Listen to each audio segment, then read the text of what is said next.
안녕하세요. 참았던 이야기들입니다. 구독과 좋아요 부탁드려요. 서울 외곽의 한 아파트 단지 22층 베란다 너머로 한강이 멀리 보이는 집. 햇살이 창문을 타고 거실 바닥에 번지던 평온한 오후였어요. 저는 막 점심 설거지를 끝내고 소파에 앉아 드라마 재방송을 보고 있었죠. 그때 핸드폰이 울렸어요. 언니 저예요. 오랜만에 걸려온 후배 민지의 전화. 그런데 목소리가 평소 같지 않더라고요. 뭔가 잠겨 있고 힘이 없었어요.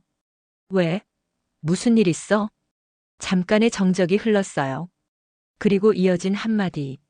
언니, 남편이랑 이틀째 냉전 중이에요. 그 말에 저는 깊게 숨을 내쉬었어요. 아, 또 시어머니구나. 벌써 몇 번째인지 모르겠더라고요. 민지는 대학 후배예요. 저보다 3살 어리죠. 결혼한 지 이제 3년째인데 시어머니 문제로 남편과 갈등을 겪는 게 한두 번이 아니었어요. 민지야, 이번엔 또 뭔 일이야? 언니, 정말 모르겠어요. 제가 너무 이상한 건지 아니면 민지의 목소리가 떨리기 시작했어요. 전화 너머로 그녀가 울고 있다는 걸 알 수 있었죠. 우선 진정하고 천천히 말해봐. 언니, 저는 정말 나쁜 며느리인 걸까요? 그 말에 제 마음도 아팠어요. 결혼 전에 민지는 얼마나 밝고 당당한 아이였는데 언제부터인가 자신을 의심하는 모습을 보게 되었거든요. 민지의 이야기를 들어보니 이런 거였어요. 시어머니가 병원 진료를 받으러 지방에서 서울로 올라오셨다고 해요. 그런데 그 사실을 며느리인 민지는 전혀 모르고 있었던 거예요. 남편 성훈이와 아들 준우만 알고 있었고 정작 집의 주인에게는 통보도 없이 시어머니가 며느리네 집 문을 열고 들어오신 거죠. 언니, 그날 저는 집안 대청소를 하던 중이었어요. 운동복 입고 머리는 산발이고 고무장갑 끼고 화장실 청소하고 있었는데 갑자기 현관문이 열리면서 시어머니가 들어오신 거예요. 민지는 그때 상황을 떠올리며 한숨을 쉬었어요. 어머니 오시는 날이면 일주일 전부터 집안을 닦고 정리하는 게 저희 집안의 전통이었거든요. 냉장고 안도 정리하고 반찬도 미리 준비하고. 근데 이번엔 완전히 다른 모습으로 만나게 된 거예요. 민지가 말하는 걸 들으니 저도 결혼 초기가 떠올랐어요. 시어머니가 오신다고 하면 며칠 전부터 긴장하고 이것저것 신경 쓰며 준비했던 기억이 났거든요. 그래서 어떻게 됐어? 시어머니께서 몸이 안 좋다며 아무 말 없이 거실 소파에 눕기만 하셨어요. 저는 당황해서 어쩔 줄을 몰랐고요. 시어머니는 눈을 감고 계시기만 했어요. 대답도 없이. 어머니, 미리 연락 주시지. 아니, 어디 아프세요? 물 좀 드릴까요? 그런데 시어머니는 눈을 감고 계시기만 했어요. 대답도 없이. 민지는 그때 처음으로 서운함을 느꼈다고 했어요. 자신의 집인데 마치 손님이 된 기분이었다고. 그날 저녁 남편 성훈이가 일찍 퇴근했어요. 엄마가 왔다는 걸 알고 있었으니까요. 어머니, 어떻게 오셨어요? 아들아, 엄마 요즘 속이 안 좋아서 서울 큰 병원에 가봐야겠더라. 그래서 왔어. 그럼 미리 연락하시지. 급하게 결정한 거야. 민지야, 저녁 뭐 해놨어? 민지는 그때 아무 말도 하지 않았어요. 마음속으로는 화가 났지만 시어머니가 아프다는데 뭐라고 말할 수 있었겠어요? 어머니 갑자기 오셔서. 딱히 준비한 게 없어요. 주문해서 시킬까요? 에이, 그러지 말고 뭐라도 해봐. 집에 있는 걸로. 민지는 냉장고를 뒤져서 김치찌개를 끓였어요. 다행히 김치도 있고 돼지고기도 조금 있었거든요. 하지만 마음은 편하지 않았어요. 왜 항상 나만 이렇게 급하게 뭔가를 해야 하지? 그런 생각이 계속 들었어요. 저녁 내내 시어머니는 음식이 싱겁다, 김치가 시다, 밥이 된 밥이다 이런 말씀만 하셨어요. 민지는 그저 죄송해요라고만 답했고요. 성훈이는 어떻게 했냐고요? 그냥 밥만 먹고 있었어요. 중간에 한번 엄마 그냥 드세요라고 했을 뿐이었어요. 민지는 그때 느꼈어요. 자신이 이 집에서 정말 가족인지 아니면 그냥 시중드는 사람인지 모르겠다는 생각이 들었다고 해요. 그날 밤 민지는 조용히 설거지를 하며 생각에 잠겼어요. 나는 누굴 위해 이렇게 살고 있지? 시어머니는 거실에서 TV를 보고 계셨고 성훈이는 방에서 핸드폰을 보고 있었어요. 9살 아들 준우는 숙제를 하고 있었고요. 민지는 혼자 설거지를 하며 눈물이 났어요. 억울하다는 생각이 들었거든요. 결혼 전에는 자신도 당당하게 자신의 의견을 말하는 사람이었는데 언제부터인가 좋은 며느리가 되려고 노력하다 보니 자신의 목소리를 잃어버린 것 같았어요. 설거지를 마치고 거실로 나갔을 때 시어머니가 말씀하셨어요. 민지야, 내일 아침에 미역국 끓여줄 수 있지? 엄마 요즘 입맛이 없어서 미역국이 당겨. 네, 알겠어요. 그리고 오후에 병원 갈 때 너도 같이 가자. 아들은 회사 가야 하니까. 민지는 그때 처음으로 말했어요. 어머니, 저도 내일 약속이 있어서요. 약속? 무슨 약속인데 시어머니 병원 가는 것보다 중요해? 사실 민지의 약속은 그렇게 중요한 것도 아니었어요. 오랜만에 대학 동기들과 만나기로 한 거였죠. 하지만 그것도 민지에게는 소중한 시간이었어요. 그 말에 성훈이가 방에서 나왔어요. 무슨 일이야? 아들아, 민지가 내일 엄마 병원 가는 거 싫다네. 민지야, 무슨 약속이 그렇게 중요해? 민지는 그때 처음으로 목소리를 높였어요. 중요한 게 아니라 갑자기 오셔서 갑자기 이래라 저래라 하시는 게 싫은 거예요. 거실이 조용해졌어요. 시어머니는 놀란 표정이었고 성훈이는 당황한 것 같았어요. 민지야, 무슨 말이야 그게. 어머니가 아프시다잖아. 그럼 미리 연락이라도 해주시지. 저도 제 일정이 있어요. 그 말에 시어머니가 벌떡 일어나셨어요. 아들아, 이게 뭔 소리야? 시어머니가 아픈데 며느리가 이래도 돼? 성훈이는 민지를 노려보며 말했어요. 방에 들어가. 우리 얘기 좀 해야겠어. 그날 밤 성훈이와 민지는 처음으로 큰 싸움을 했어요. 민지야, 너 왜 그렇게 예민하게 굴어? 엄마가 아프시다잖아. 좀 배려할 순 없었어? 배려? 배려는 왜 항상 제가만 해야 하는 거예요? 뭔 소리야 그게. 당연한 거 아니야? 며느리잖아. 그 말에 민지는 완전히 무너졌어요. 며느리면 사람이 아니에요? 저도 감정이 있고 제 일정이 있어요. 어머니가 아프시다고 해도 연락 한 번 없이 갑자기 찾아오시는 건 배려가 아니라 무례한 거예요. 너 지금 우리 엄마를 무례하다고 하는 거야? 그게 아니라. 아니, 사실 맞아요. 무례한 게 맞아요. 다른 사람 집에 연락 없이 갑자기 찾아오는 건 무례한 거예요.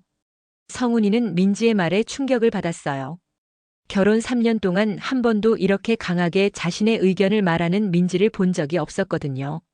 됐어. 이런 식으로 나올 거면 할 말 없다. 좋아요. 저도 할 말 없어요. 그날부터 냉전이 시작되었어요. 성훈이는 민지와 말을 하지 않았고 민지도 남편에게 먼저 말을 걸지 않았어요. 하지만 민지는 후회하지 않았어요. 오히려 속이 시원했어요. 그동안 참았던 말들을 드디어 했다는 생각이 들었거든요. 다음 날 아침 민지는 어떻게 해야 할지 모르겠다고 저에게 전화했어요. 언니, 저 정말 잘못한 걸까요? 민지야, 내 감정이 이상한 게 아니야. 누구라도 그럴 수 있어. 그런데 시어머니가 아프신 건 사실이잖아요. 제가 너무 매정한 건 아닌가 싶어서. 저는 민지에게 말했어요. 민지야, 아픈 것과 예의는 별개야. 시어머니가 아프시다고 해서 내가 모든 걸 참아야 하는 건 아니야. 그런데 남편은 이해를 못하겠어요. 자기 엄마니까 당연히 괜찮다고 생각하는 것 같아요. 민지는 결혼 후 3년 동안 비슷한 일들을 겪어왔어요. 시어머니가 갑자기 찾아오시고 이래라 저래라 하시고 민지는 그저 참고 맞춰주고. 언니, 저는 왜 늘 참기만 했을까요? 민지야, 그게 너의 잘못이 아니야. 우리는 그렇게 교육받았거든. 며느리는 참는 게 미덕이라고.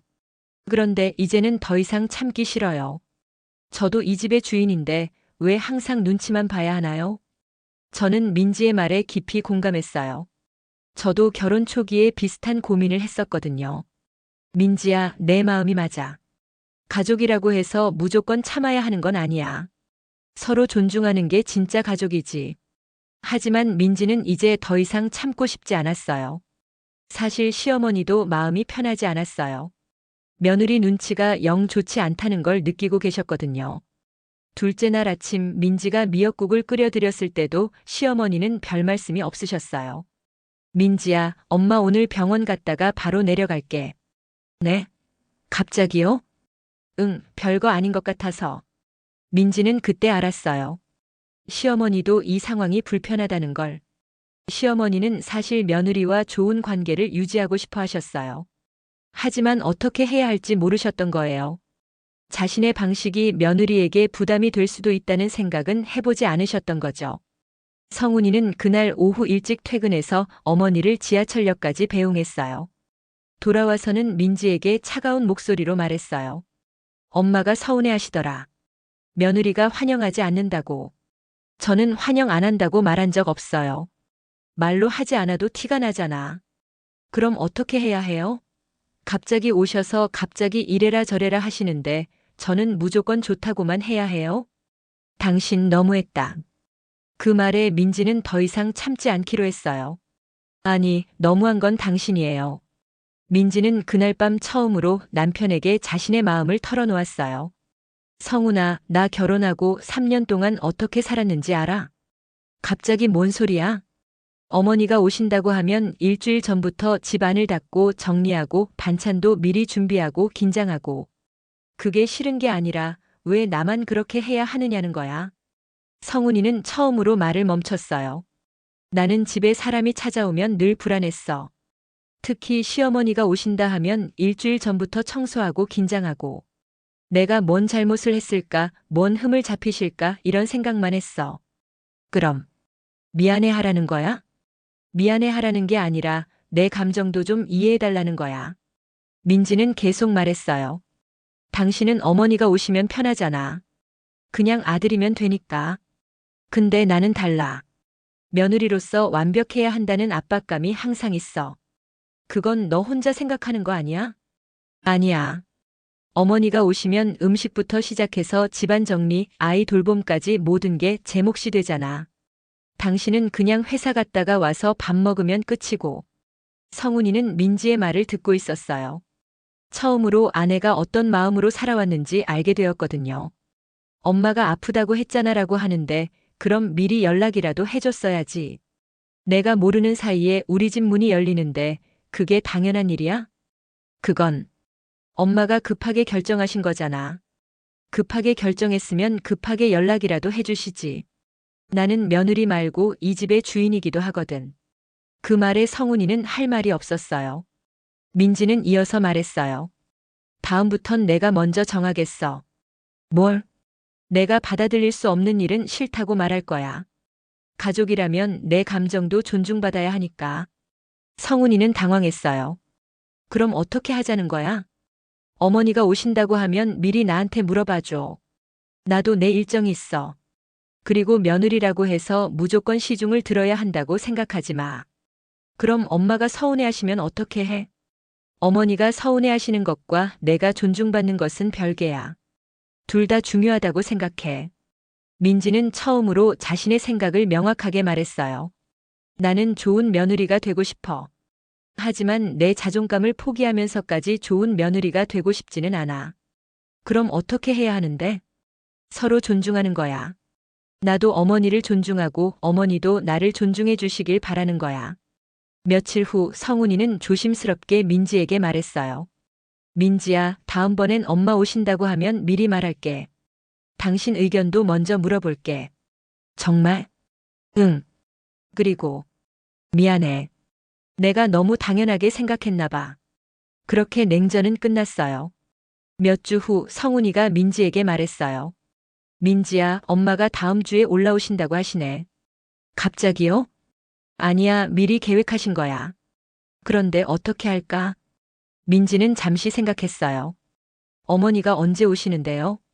토요일 오후에 오셔서 일요일 저녁에 내려가신다고 하셔. 토요일 오후면 저는 괜찮을 것 같아요. 대신 일요일 오후에 친구 만나기로 했거든요. 그럼 어떻게 하지? 어머니랑 당신이 둘이 시간 보내시면 되잖아요. 저는 약속 갔다가 저녁 때 돌아올게요. 성훈이는 처음에 당황했어요. 그럼 엄마가 뭐라고 하시면 어떻게 해? 솔직하게 말씀드리면 되죠. 저도 제 일정이 있다고. 민지는 이번에는 달랐어요. 예전처럼 무조건 맞춰주는 게 아니라 자신의 일정도 중요하다고 생각하기 시작했거든요. 시어머니가 다시 오신 날 민지는 예전과 다른 모습이었어요. 어머니, 어서 오세요. 응, 민지야. 요즘 어떻게 지내? 그냥 평범하게 지내요. 어머니는 몸 좀 어떠세요? 그런대로 괜찮아. 예전 같았으면 민지는 이것저것 신경 쓰며 바쁘게 돌아다녔을 거예요. 하지만 이번엔 달랐어요. 어머니, 저녁은 뭘 해드릴까요? 뭐든 좋아. 간단하게. 그럼 김치찌개 끓일게요. 성훈이가 좋아하거든요. 시어머니는 민지의 달라진 모습을 느끼고 계셨어요. 예전처럼 눈치 보지 않고 자연스럽게 대화하는 모습이었거든요. 민지야, 너 뭔가 달라졌더라. 어떻게요? 그냥 편해 보여. 민지는 웃으며 답했어요. 그냥 저 자신에게 좀 더 솔직해지려고 해요. 일요일 오후 민지는 시어머니에게 말했어요. 어머니, 저는 오늘 오후에 친구 만나러 나갈 예정이에요. 응? 엄마가 있는데? 성훈이가 있잖아요. 둘이 시간 보내시면 될 것 같아서요.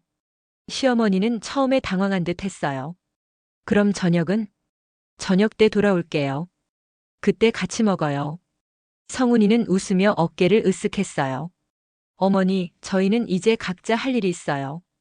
그 말에 시어머니는 뭔가 깨달은 듯한 표정이었어요. 아, 그래. 그럼 그렇게 해. 사실 시어머니도 며느리와 둘이 있는 게 편한 건 아니었어요. 뭔가 긴장되고 무슨 말을 해야 할지 모르겠더라고요. 오히려 아들과 둘이 있는 게 더 편했죠. 그날 오후 민지는 친구들과 카페에서 만났어요. 민지야, 요즘 표정이 많이 밝아졌네. 그래? 응, 예전엔 항상 뭔가 걱정스러워 보였는데. 민지는 친구들에게 최근 있었던 일들을 이야기했어요. 와, 정말 잘했다. 나도 그런 상황이면 참기만 했을 것 같은데. 처음엔 정말 어려웠어. 내가 너무 이기적인 건 아닌가 싶고. 아니야, 그게 정상이야. 결혼했다고 해서 내가 사라지는 건 아니잖아. 친구들과 이야기를 나누며 민지는 확신했어요. 자신이 한 일이 맞다는 걸. 근데 민지야, 남편 반응은 어때? 처음엔 당황했는데 이제는 조금씩 이해하려고 하는 것 같아. 그럼 다행이네. 남편이 이해해주는 게 제일 중요하지. 민지는 친구들과 이야기하며 많은 위로를 받았어요. 자신만 이런 고민을 하는 게 아니라는 걸 알았거든요. 저녁 시간에 집으로 돌아온 민지를 보고 시어머니가 먼저 말을 걸었어요. 민지야, 친구들 잘 만났어? 네, 오랜만에 만나서 좋았어요. 어머니는 성훈이랑 뭐 하셨어요? 그냥 이것저것 이야기하고 TV도 보고 그랬지. 시어머니는 잠시 망설이다가 말했어요. 민지야, 엄마가 미안하다. 네? 갑자기 왜요? 지난번에 갑자기 찾아와서 너한테 미리 말 안 하고. 민지는 깜짝 놀랐어요. 시어머니가 먼저 사과하실 줄은 몰랐거든요. 어머니, 엄마도 나이 들어서 그런지 생각이 짧았나 봐. 너도 내 일정 있을 텐데. 괜찮아요, 어머니. 다음부턴 미리 연락해 주시면 되죠. 그래, 그럴게. 그리고 민지야. 시어머니는 잠시 망설이다가 계속 말했어요. 너도 이제 이 집의 주인이니까 엄마가 함부로 이래라 저래라 하면 안 되겠더라. 그 말에 민지는 감동했어요. 시어머니가 자신을 인정해 주신다는 느낌이었거든요. 고마워요, 어머니. 뭘? 당연한 거지. 엄마가 너무 옛날 생각으로 살았나 봐. 그날 저녁 온 가족이 함께 식사를 하는 시간은 예전과 달랐어요. 서로 눈치 보지 않고 자연스럽게 대화를 나누었거든요. 시어머니가 내려가신 후 성훈이는 민지에게 말했어요. 민지야, 오늘 엄마랑 이야기하면서 느꼈는데. 뭘요? 엄마도 항상 너한테 미안했다고 하시더라. 어떻게 대해야 할지 모르겠다고. 민지는 고개를 끄덕였어요. 저도 어머니께 어떻게 대해야 할지 몰랐어요. 서로 어색했던 것 같아요. 그러게. 근데 오늘 보니까 둘 다 편해 보이더라. 성훈이는 잠시 생각하다가 말했어요. 미안해, 민지야.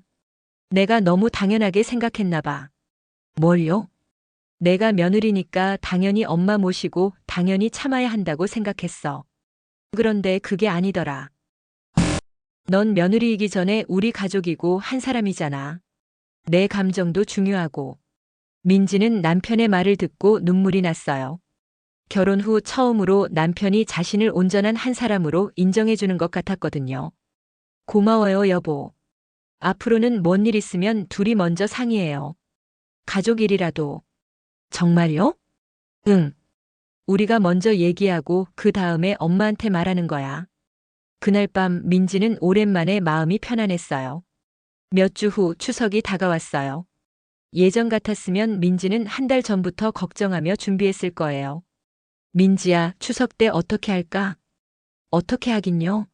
내려가야죠. 그런데 이번엔 좀 다르게 해보자. 어떻게요? 우리가 할 수 있는 만큼만 하자. 무리하지 말고. 성훈이는 민지에게 제안했어요. 저는 사서 가자. 내가 직접 붙이는 거 말고. 그럼 어머니가 뭐라고 하시지 않을까요? 내가 미리 말할게. 올해는 좀 바쁘다고. 정말요? 응. 그리고 명절 지내는 것도 우리 방식대로 하자. 민지는 반신반의했어요. 정말 그게 될까 싶었거든요. 하지만 성훈이는 약속을 지켰어요. 시어머니에게 미리 전화해서 올해는 일이 바빠서 저는 사서 가겠다고 말했거든요. 처음엔 시어머니가 아쉬워하셨지만 성훈이가 내년엔 민지가 직접 붙이겠다고 하니 이해해 주셨어요. 추석 당일 민지는 예전과 다른 마음으로 시댁에 갔어요. 어머니, 안녕하세요. 응, 민지야. 잘 왔어. 어머니, 저는 사온 거예요.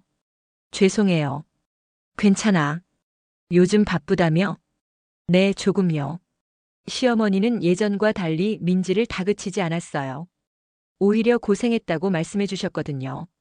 민지야, 넌 이미 충분히 잘하고 있어. 너무 부담 갖지 마. 그 말에 민지는 놀랐어요. 예전 같았으면 며느리가 전도 직접 안 붙이냐고 하셨을 텐데. 어머니, 엄마도 생각해 보니까 너한테 너무 많은 걸 바랐나 봐. 미안해. 아니에요, 어머니. 저도 익숙해질게요. 아니야, 넌 이미 잘하고 있어. 성훈이도 잘 챙겨주고 준우도 잘 키우고. 민지는 그날 처음으로 시어머니에게 인정받는다는 느낌을 받았어요. 그 후로 민지의 일상은 조금씩 바뀌었어요. 시어머니가 오신다고 해도 예전처럼 일주일 전부터 준비하지 않았어요. 하루 전에 간단히 정리하고 평소보다 조금 더 신경 쓰는 정도였죠. 민지야, 이번 주말에 엄마 오신다고 하시는데 어때? 좋아요. 그런데 일요일 오후에는 아이 학원 보내야 해서 같이 못 갈 수도 있어요. 그럼 나 혼자 가지 뭐. 정말요? 응. 엄마도 아들이랑 단둘이 있는 시간 좋아하시더라고. 민지는 조금씩 자신의 일정을 당당하게 말하게 되었어요. 그리고 시어머니도 민지의 일정을 존중해 주셨어요. 며느리도 자신의 삶이 있다는 걸 인정해 주시기 시작했거든요. 반년 후 민지는 시어머니와 전화 통화를 하고 있었어요. 어머니, 요즘 몸 좀 어떠세요? 그런 대로 괜찮아. 민지야, 너는 어때? 저는 잘 지내요. 준우도 잘 크고 있고. 민지야, 엄마가 하고 싶은 말이 있어. 네, 말씀하세요. 고맙다. 우리 가족 되어줘서. 민지는 그 말에 뜻밖이었어요. 어머니. 처음엔 며느리라고 생각했는데 이제는 정말 딸 같아. 저도 어머니 딸로 살아갈게요. 근데 민지야, 딸이라고 해서 무조건 참을 필요는 없어. 불편하면 말해. 네, 어머니. 엄마도 모르는 게 있으면 너한테 물어볼게. 민지는 그날 비로소 진짜 가족이 된 것 같았어요. 1년이 지났어요. 민지는 이제 시어머니와 편하게 지내고 있었어요. 서로 눈치 보지 않고 불편한 건 솔직하게 말하는 사이가 되었거든요. 어머니, 이번엔 제가 내려갈게요. 어? 왜? 어머니 생신이니까 제가 미역국 끓여드릴게요. 그럼 고맙지. 대신 하루만 있다 올게요. 다음 날 준우 학교 행사가 있어서요. 그래, 그렇게 해. 이제는 이런 대화가 자연스러웠어요. 민지는 시어머니를 존중하되 자신의 일정도 소중하게 생각했어요. 그리고 시어머니도 며느리의 사정을 이해해 주셨고요. 어느 날 민지가 저에게 전화했어요. 언니, 저 요즘 정말 편해요. 어떻게? 시어머니랑도 편하고 남편과도 편하고. 무엇보다 저 자신이 편해요. 그래, 다행이다. 예전엔 항상 좋은 며느리가 되려고 했었잖아요. 그런데 이제는 그냥 나로 살고 있어요. 그게 맞는 거야. 며느리이기 전에 너는 너니까. 네, 이제 알겠어요. 가족이라고 해서 무조건 참는 게 아니라 서로 존중해야 하는 거죠. 민지는 이제 자신의 의견을 당당하게 말하는 사람이 되었어요. 가족들도 민지의 말을 존중해 주었고요. 언니 결혼 생활이 이렇게 편할 수도 있다는 걸 이제야 알았어요. 민지야, 내가 용기를 낸 거야. 처음엔 어려웠지만 결국 해냈잖아. 네, 정말 고마워요. 언니가 격려해주지 않았으면 못했을 거예요. 2년 후 민지는 완전히 달라진 사람이 되었어요. 집안일도 혼자 다 하는 게 아니라 가족들과 나누어서 했어요. 시어머니가 오시는 날도 온 가족이 함께 준비했고요. 준우야, 할머니 오신다. 내 방 정리해. 알았어, 엄마. 여보, 마트 가서 장 좀 봐올래? 응, 뭘 사올까? 어머니가 좋아하시는 과일이랑 반찬 재료들. 이제는 모든 게 자연스러웠어요. 민지는 시어머니와도 편한 관계를 유지하고 있었어요. 때로는 함께 쇼핑도 하고 수다도 떨었어요. 민지야, 엄마가 너한테 정말 고마워. 왜요, 갑자기? 내가 우리 가족을 더 좋게 만들어줬어. 제가요? 응. 내가 솔직하게 말하기 시작하면서 우리 모두가 더 편해졌어. 민지는 그 말에 뿌듯했어요. 지금 민지는 자신만의 방식으로 가족을 사랑하고 있어요. 며느리라는 이름 뒤에 숨어서 자신을 잃지 않고 한 사람으로서 당당하게 살아가고 있죠. 시어머니와도 진정한 가족이 되었어요. 서로 존중하고 이해하는 관계로 말이에요. 민지야, 우리 가족이 되어줘서 고마워. 어머니, 저야말로 어머니 딸이 되어서 행복해요. 이제 민지는 며느리라는 역할에 갇혀 있지 않아요. 그냥 민지로 살고 있어요. 가족을 사랑하되 자신도 소중하게 생각하는 사람. 그게 진정한 가족의 모습이라고 믿고 있어요. 언니, 이제 정말 행복해요. 마지막으로 민지가 제게 한 말이에요. 며느리에서 진짜 나가 되었어요. 그 말에 저도 정말 기뻤어요. 민지의 이야기를 쓰면서 많은 것을 느꼈습니다. 가족이라는 이름으로 누군가에게 희생을 강요하는 것이 얼마나 잘못된 일인지, 그리고 진정한 가족이란 서로를 있는 그대로 인정하고 존중하는 것에서 시작된다는 것을 말입니다. 민지가 용기를 내어 자신의 목소리를 낸 것처럼 많은 분들이 관계 속에서 자신을 잃지 않고 당당하게 살아가셨으면 좋겠습니다. 사랑은 희생이 아니라 서로를 존중하는 것이니까요.